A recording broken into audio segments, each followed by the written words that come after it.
So now what we're going to do is we're going to work specifically with triggering thoughts that might be leading you towards unhelpful behaviours. So just journaling and taking 2 minutes for each prompt and just writing to the prompt. And remember, this is just stream of consciousness journaling, mindful journaling. So the first prompt is what upsets, angers, or saddens you.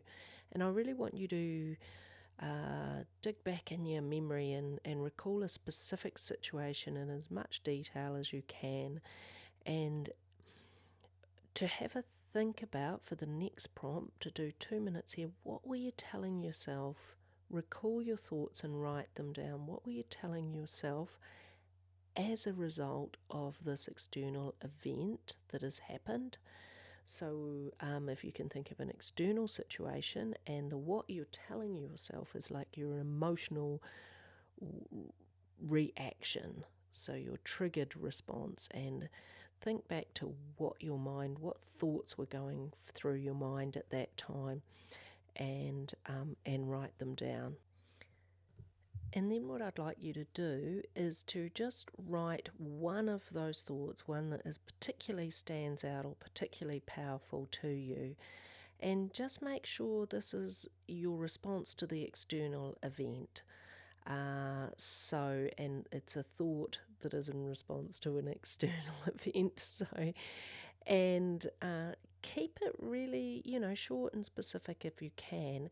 And we want your worst self here. We don't want the analysing of I thought this and then I decided to use a strategy and make it the positive. We just want that raw thought, because that's going to be the one that helps you the most, because that'll be the one that's most difficult for you to see quite often.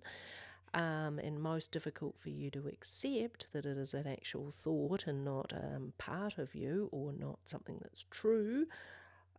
And we will work specifically with that thought in the next exercise.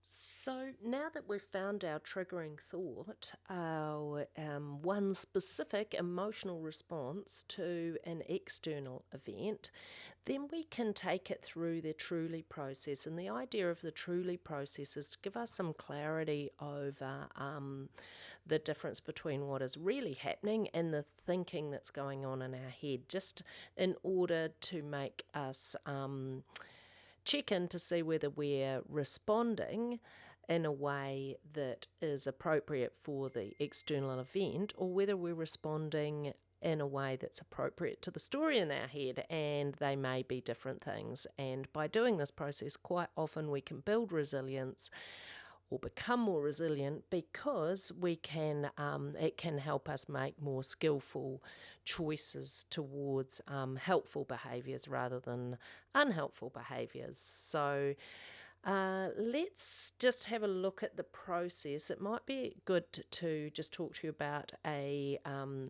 thought that I worked with recently with a client. Obviously, we're in a global pandemic at the moment, and the client wrote a lot about the event and how terrible it was and how a lot of people were dying and all of that type of thing, which were facts of the event. And but his emotional response was, I can't cope with this. I cannot cope. This is too much and I cannot cope. So we took it through the truly process. And so first we asked T, which is it true? So I cannot cope. Is this true? So he had to get really still and check in with himself and look really carefully. Was it true that he could not cope, that it was too much? And only a yes or no answer is appropriate here. So we can't get into, oh, well, yes, it is because this is happening and I've done this. It was like, yes or no, is it true? I cannot cope. It is too much. And he decided that no, it wasn't true at that stage, because he wasn't 100% sure that he couldn't cope. So that created a slight bit of doubt about his reaction or his response, that he couldn't cope. And then R, is it really true? So get really still, check in with your breathing, just relax here so that you're sort of getting rid of that stress. And, perhaps do a bit of breathing. And is it really true? And just take, get a visual on it. And at this stage, he agreed, no, it's actually not really true.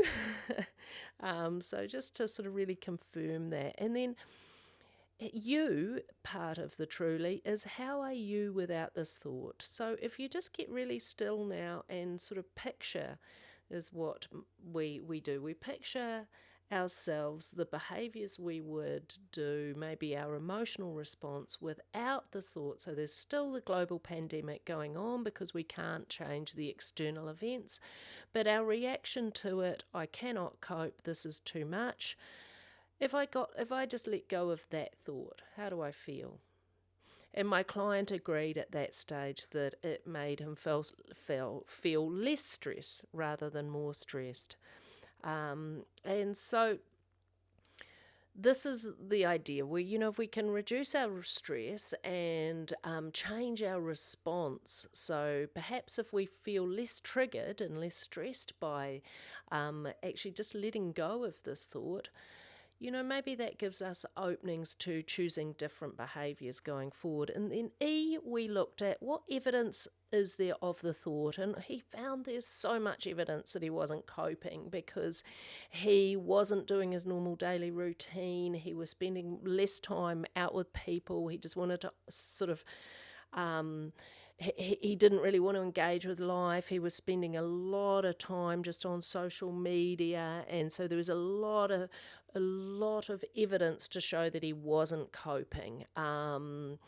And then we looked at the evidence of the opposites, because our mind is always, whenever we pop a thought into our head or whenever a thought arises, our mind is like a defense lawyer. It sort of jumps to the defense of this thought to make us believe exactly how real it is. And so then when he looked at the opposite of that thought, I am coping, all of a sudden, for the first time, he was presented with lots of images of him coping, of getting up, having a shower, traipsing off to work, although it was in the same house where he lived. He wasn't going off to the office. He was making sure he was sitting. He was getting through some work. He'd reached out and called his mum and helped her out. So there was evidence that he was actually coping. And as he started doing this process and looking at more and more evidence, more images of him coping, and that he could do this, that it wasn't too much for him, because in actual fact, when we pop the thought in, we can start seeing the evidence of the opposite. And then just being able to use the L part of truly, and that is just to look at it, to look at these two images that come up when we look at the evidence for the thought and its opposite. And maybe we can let go or loosen our grip on that thought a little bit. Maybe we can laugh a little bit, and maybe we can learn from this process. And then the final bit, which is really the magic, the whole fruit of the truly exercise, and that is the why. Y stands for you. You can choose to respond wisely in response to what is actually happening. So we're letting go of this thought. Remember, this is a triggering thought that would normally lead us to behaviours that were less helpful. So obviously, once he felt and had seen evidence of this thought, the opposite of this thought, then it enabled him to make more helpful actions in response to this. I am coping. So it helped him actually do more coping behaviours. So he started reaching out more and helping other people. He started improving his daily routine, because the success builds on success, and he felt good about what he was doing. He felt now that he was resilient, that in actual fact his mind was telling him he couldn't cope, but the evidence, the images, when he looked for the opposite, were there showing him that in actual fact he was coping. So, so this is an amazing way to actually break free of those thoughts that hook us in and make us believe that it's reality. So a really incredible process. So I encourage you to give it a go. The most important point is that you're not looking at the facts about what the external event, but you're looking at and questioning the thought, your emotional response, the thought that is triggering you in response to this external event. So give it a go.